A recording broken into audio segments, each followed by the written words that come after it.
Olá pessoal, sejam bem-vindos de volta à Álgebra Linear Computacional. Hoje nós vamos estudar sobre o critério de parada e a convergência do método de Jacobi. Na última aula, quando implementamos o método de Jacobi, o critério que nós utilizamos foi o número máximo de iterações, que aqui, nesse exemplo, foi 100. Né?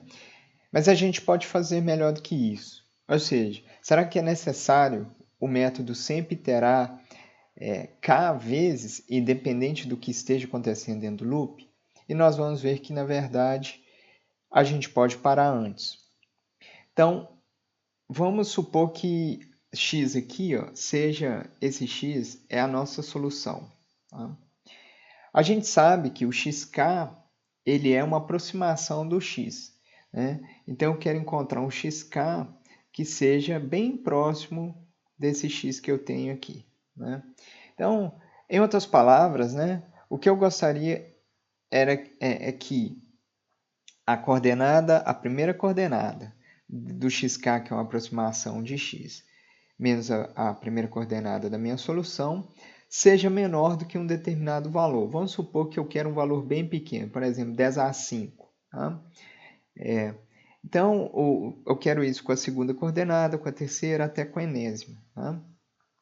Então, a gente pode fazer o seguinte, a gente pode parar, né, a iteração quando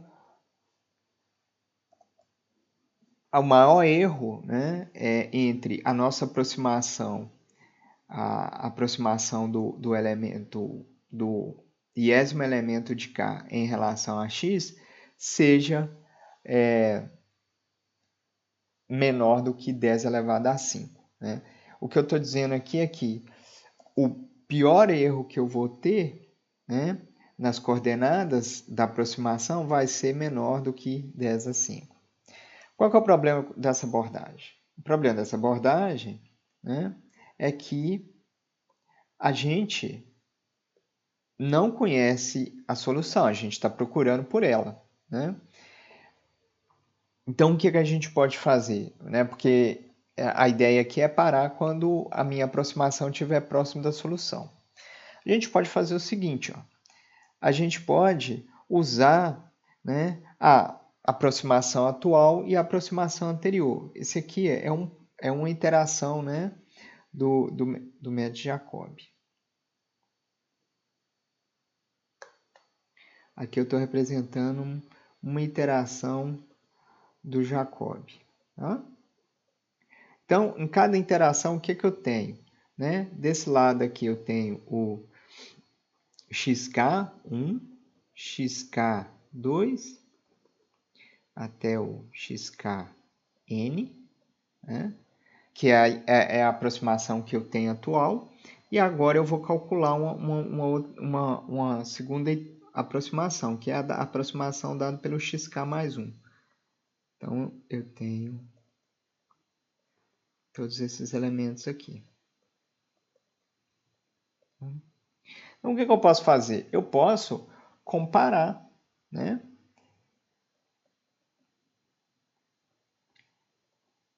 o que eu tinha com o que eu tenho após a iteração. Se não houver grande mudança, né, então não tem por que continuar iterando. Tá? Então, isso equivale a fazer o quê? Equivale a pegar e calcular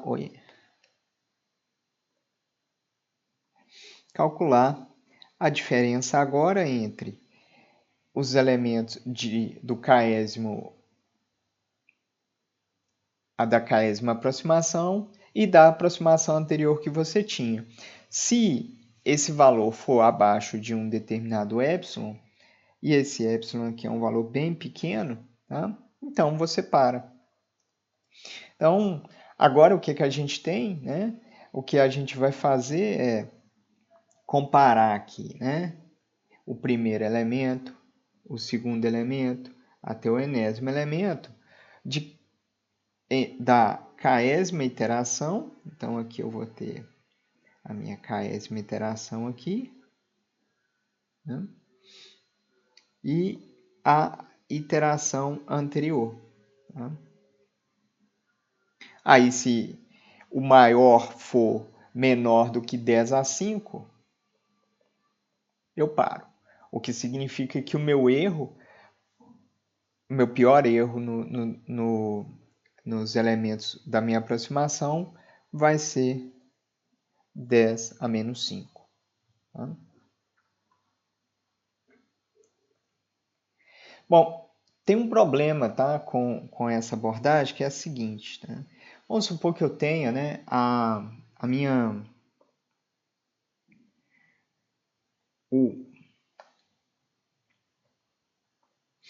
Esse x estrela aqui é o meu vetor solução. Tá? O vetor solução seria 100, 122 e 97. Tá? E aí, a gente chega lá numa késima solução, aproximação, que é igual a, por exemplo, 100 ponto.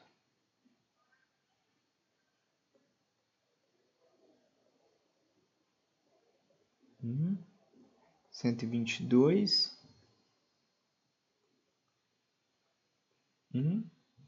e 97.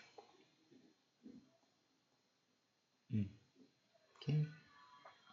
Bom, se vocês, né, fizerem a conta aqui, né, minha aproximação késima menos, né, a solução, isso me dá um erro, né,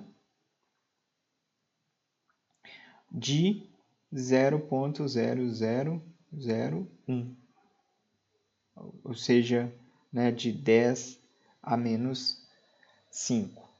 Tá? Ok, agora vamos ver um outro caso. Vamos ver esse caso aqui, onde o meu x estrela, que é a solução que eu estou procurando, né, ela é 1,0...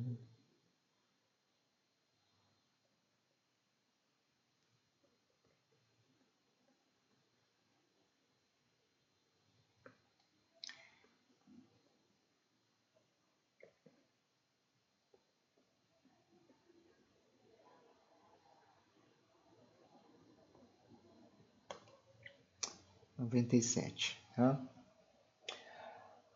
Aí o que vai acontecer aqui? Olha o problema que a gente tem. Né? Se eu somar, né? Se eu pegar o meu x estrela aqui e somar com ele, né, o vetor de erro que eu tenho, né, que eu posso ter, que é 0,00001 vezes 1, 1 e 1, vai dar quanto? Eu vou ter o seguinte vetor final.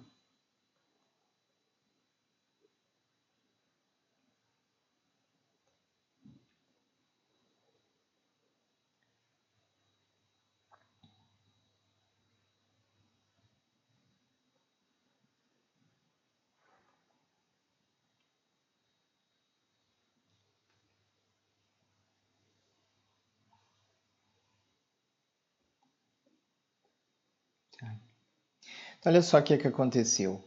Agora, né, se eu pegar esse aqui, vamos supor que fosse minha késima aproximação. Tá? Se você fizer, né, a diferença da aproximação que você tem com a solução, você vai ver que esse erro que você tem aqui não é mais razoável.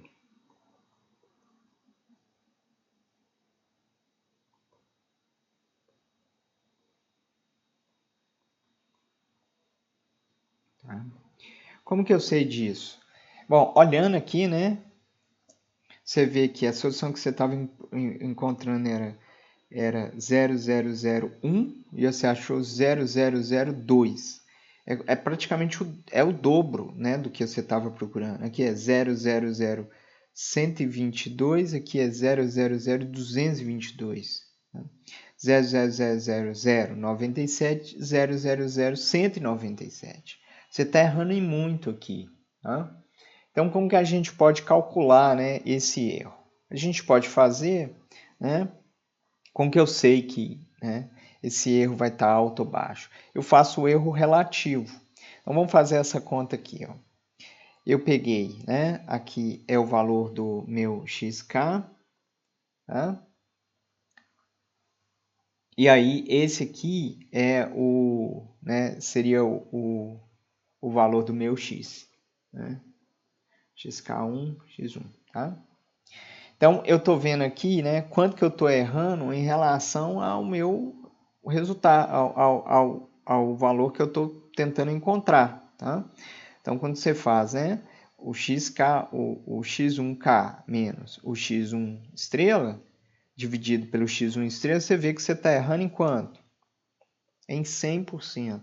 Tá? Eita. 100%. E na... Aqui é a segunda coordenada.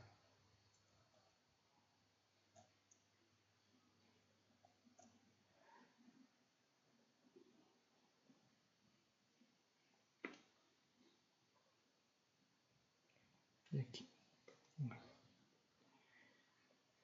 Segunda e terceira coordenada.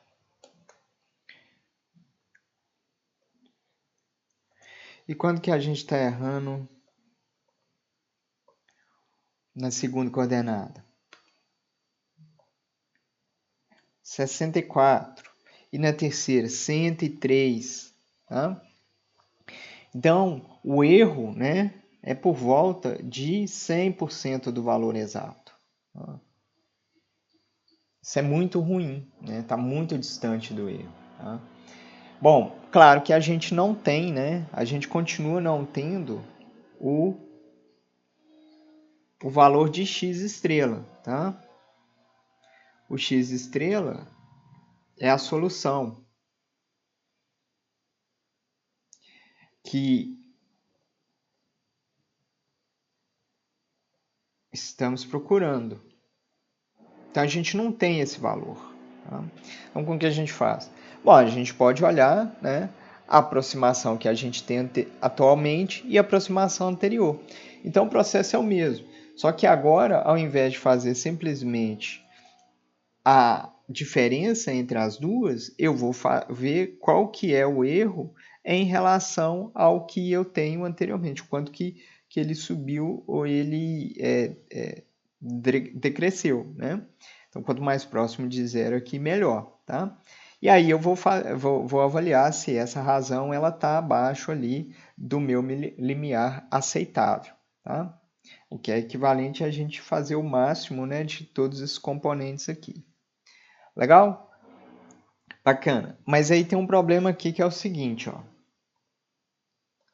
A gente tem, né, uma divisão aqui, né? Tá? E uma divisão é um negócio complicado, porque se a gente estiver trabalhando com números, né, vou colocar aqui, ó, isso pode ser um problema. Por quê? Porque se esse xn aqui, né, é o x1, quer dizer, o cara que você está usando para dividir, for muito pequeno ou for zero, você vai ter problema, né? Então, né, e se for, ele não precisa ser zero, basta ser muito pequeno, tá? E aí você pode ter problema, né, com o arredondamento. Então, o que a gente pode fazer para resolver isso, né? Então, ao invés de fazer... Aqui é um exemplo, né? Imagina que você comece, por exemplo, seu primeiro valor de x, né, seja, né, 0, 0, 0. Aí, o que você vai fazer? Na primeira iteração que você for calcular, você vai calcular o xk, e aí você vai ver xk menos 0 dividido por 0, deu errado. Tá? Então, isso vai ser um problema. Então, como que a gente pode resolver isso? Ao invés de dividir, né, você passa o termo multiplicando do outro lado, né? E agora você vai comparar qual que é a diferença em relação ao seu epsilon, né? Seu epsilonzinho, tá? E você multiplica. Agora a gente pode fazer, né, o cálculo sem nenhum problema. Claro que assim, se você começar por, se esses números aqui começarem a convergir para zero, tá? Não necessariamente pode ser que você esteja com esse valor, com essa diferença pequena. Pode ser porque esse número é muito pequeno. Então, como esse número é muito pequeno, né? Isso aqui vai ser praticamente zero, tá? Então, o que é feito, né? A primeira coisa é você verifica se a sequência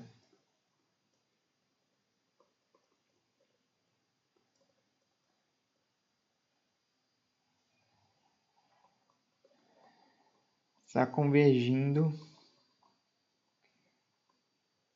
para zero, tá? Se sim,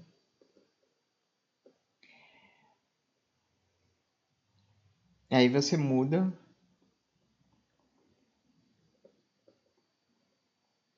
o critério de convergência, perdão, o critério de parada para o erro absoluto.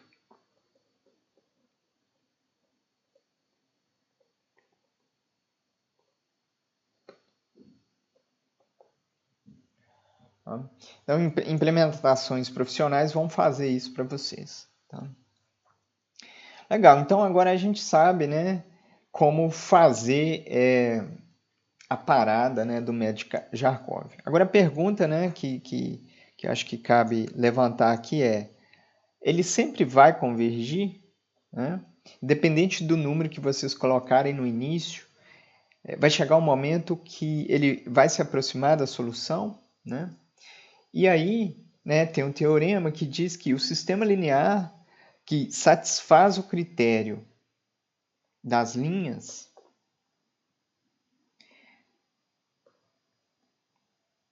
então o Jacob vai convergir. Então, o que é o critério das linhas?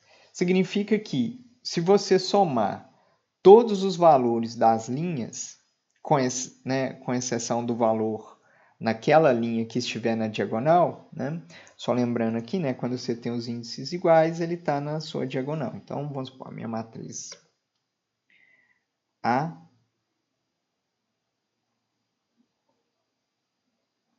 matriz A aqui, eu vou ter A11, A12, até A1N. A21, A22, até A2N. AN1, AN2, ANN. Então, esses elementos aqui, ó, que tem o I e as duas coordenadas iguais, são os elementos da diagonal. Então, o que eu estou fazendo aqui? Eu estou pegando para cada linha I e somando todos os elementos dela, com exceção daquele elemento cuja coluna, o índice da coluna é igual ao índice da linha, ou seja, o elemento da diagonal. Então, a soma de todos esses, se a soma de todos esses elementos na linha for menor do que o elemento da diagonal, então aquela matriz satisfaz o critério das linhas. Uma matriz que satisfaz esse critério é chamada de matriz diagonal dominante, porque o elemento da diagonal domina os outros elementos daquela linha, né? Então, vamos ver como que... Vamos dar um exemplo aqui. Vamos usar esse exemplo. Tá? Vamos fazer aqui. Ó, quanto que é... Né? Vamos lá. A linha 1. Linha 1, né? Eu tenho... quanto que é o A11? O A11 é o 4. Tá? E quanto que é o somatório, né, de IJ, né, para aqui I igual a 1 e, né, o I tem que ser diferente de J, até 3. Quanto que vai ser? Vai ser 2 mais 1, que é igual a 3. Tá? Linha 2. Vou colocar de outra cor. Linha 2. Quanto que é o A22? O A22 é 3. Quanto que é o somatório? Né, de I igual a 2, né, com exceção do elemento que for igual ao elemento da linha. É menos 2 mais 0. Vai dar 2. E, finalmente, a linha 3. O A33 é igual a 5. E aqui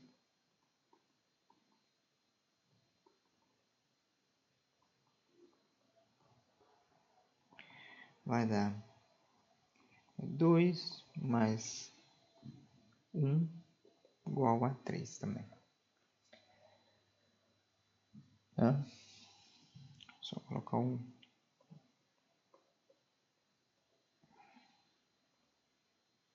Ok, então o que a gente tem aqui? Ó? 3 é menor do que 4. 2 é menor do que 3. E, finalmente, 3 é menor do que 5. Ou seja, a matriz A